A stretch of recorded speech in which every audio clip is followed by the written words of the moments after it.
The wind howled across the plains as lightning split the Texas sky, the kind of storm that made even the wild horses hide behind the rocks. Caleb Holt pulled his coat tighter and pushed against the gusts, his boots sinking into the muddy trail leading to his barn. The night smelled of rain and dust and something heavier, memory. He'd been through worse storms, but never one that felt this lonely. Inside the barn, his cattle groaned and shuffled nervously. He lifted his lantern high, its yellow glow cutting through the dark. That's when he saw movement, a flicker between the hay bales. Caleb froze, hand on his revolver, heart pounding against his chest. The light trembled, shadows shifting. He stepped closer, slow, careful, every sense alive. A figure moved, a woman, half hidden by the hay, soaked to the bone, trembling so hard her teeth chattered. The lantern light caught her face, pale skin streaked with rain and dirt, eyes wide with fear. She looked like she'd run for miles. "Please," she gasped, raising her hands. "Don't hurt me." Her voice cracked like thin glass. Caleb lowered his weapon, his instincts softening. "You're safe here, ma'am," he said quietly. "Ain't no one gonna harm you under this roof." The words came natural, though his throat was tight. She took a step forward, her dress clinging to her in the dim light. The fabric shimmered with water, and he could see she was freezing. The thunder rolled again, shaking the walls, and she flinched. I can't stay out there," she whispered. "Please, just a little warmth." Caleb nodded, hanging his coat by the door and stoking the small fire in the corner. He tried not to stare as she hugged herself, shaking uncontrollably. "Sit by the flame," he said, but her lips turned blue, and she shook her head, voice trembling. "It's too cold. The dress, it's soaked through. Take it off, please." The words hit him like a bullet. He looked away sharply, jaw tightening, breath caught in his throat. She wasn't asking out of shame or boldness, just desperation. Slowly, he turned his back. "All right," he said softly. "Get dry. There's a blanket by the stall." He listened to the soft rustle of wet fabric, the faint gasp as she peeled it from her skin, and the creak of the floorboards beneath her bare feet. He felt the fire's warmth rise, the rain's rhythm steady outside. When he finally turned, she was wrapped in his old wool blanket, sitting near the flames, eyes closed as steam rose from her hair. She looked young, too young to have that kind of fear in her eyes.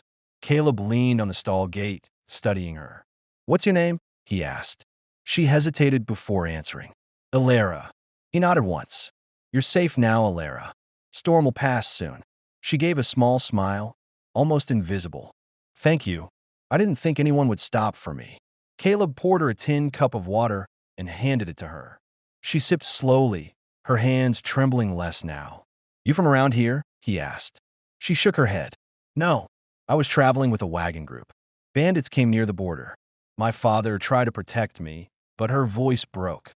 "They took everything. I ran. Been running ever since." Caleb said nothing, his jaw tightening again, but not from anger this time, from pity. He knew what loss looked like.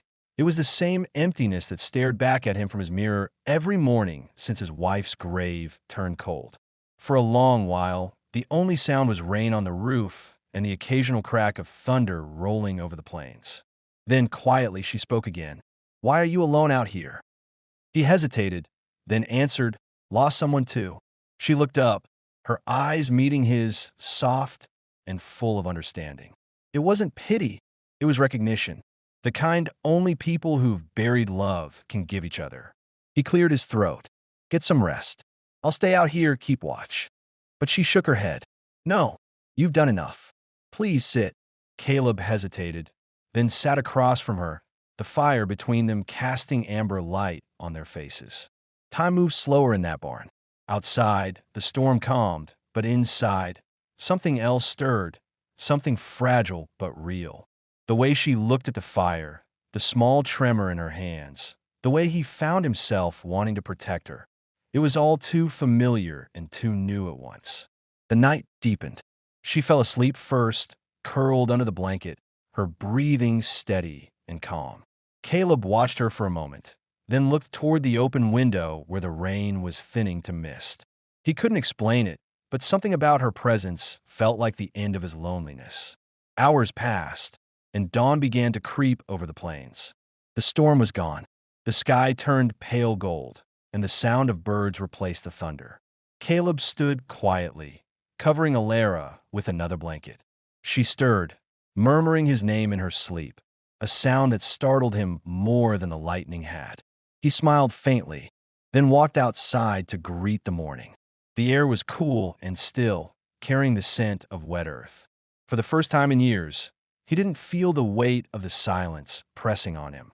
Back inside, she woke slowly, eyes fluttering open, confusion fading into calm. Caleb met her gaze, and for a moment, neither spoke. There was no need to. The storm had done its work. It had brought two lost souls to the same fire. He nodded once. "You can stay until you figure where you're headed," he said. She smiled softly. "Maybe I already have." The words hung between them, simple but certain.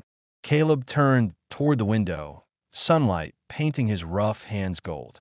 He'd lived through years of quiet, of aching wind and empty nights.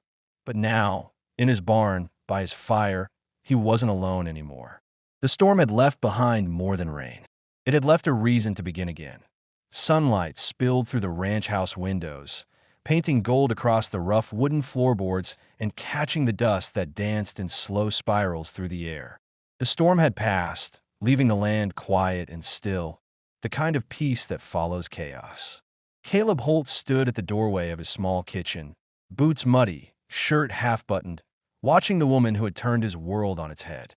Alara was there, barefoot, wearing his faded work shirt like it belonged to her, sleeves rolled high, hair loose and soft around her shoulders. The smell of coffee drifted through the air, simple, familiar, but it felt different now. She looked over her shoulder when she noticed him watching, her eyes warm with a calm that hadn't been there the night before. "Morning," she said softly. Her voice was steady, like the storm had never happened. Caleb nodded, unable to hide the faint smile tugging at his lips. "Morning, ma'am." He leaned against the doorframe, arms crossed, studying her like he was trying to convince himself she was real. Everything about her, the way she moved, the quiet way she filled the room, made the old house feel alive again. It had been years since laughter or warmth had touched these walls. Alara poured 2 mugs of coffee, her fingers brushing his for the briefest moment as she handed him one. "Thank you for letting me stay," she said. "I didn't mean to trouble you." Caleb shook his head.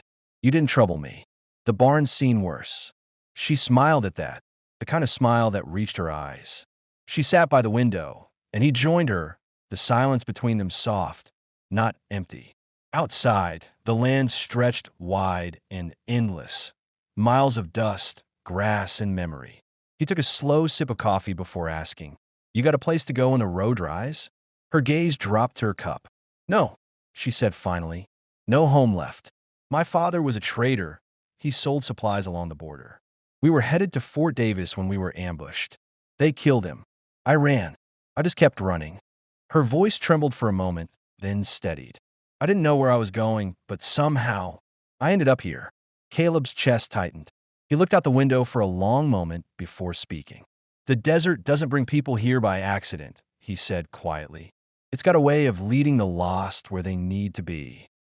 She looked up, meeting his eyes, searching for something in them. "And where do you belong, Mr. Holt?" The question caught him off guard. He shifted in his chair. "Don't rightly know anymore," he admitted. "Used to think I belonged here, with the land, the cattle, the silence. But silence gets heavy after a while." She nodded slowly, understanding. "Loneliness can sound louder than thunder," she said softly. The truth of her words hit him harder than he expected. He'd buried his wife 5 winters ago, told himself love was something you only get once. But now, looking at Alara, he wasn't so sure. Minutes passed like small eternities. The wind outside picked up, brushing through the open window, carrying the smell of wet earth and mesquite. Alara reached across the table, her hand brushing his. "You don't have to be alone anymore," she said. Her voice wasn't pleading, it was steady, brave. Caleb looked down at their hands, rough against soft, worn against new. "You don't even know me," he said. She smiled faintly. "I know enough." You helped a stranger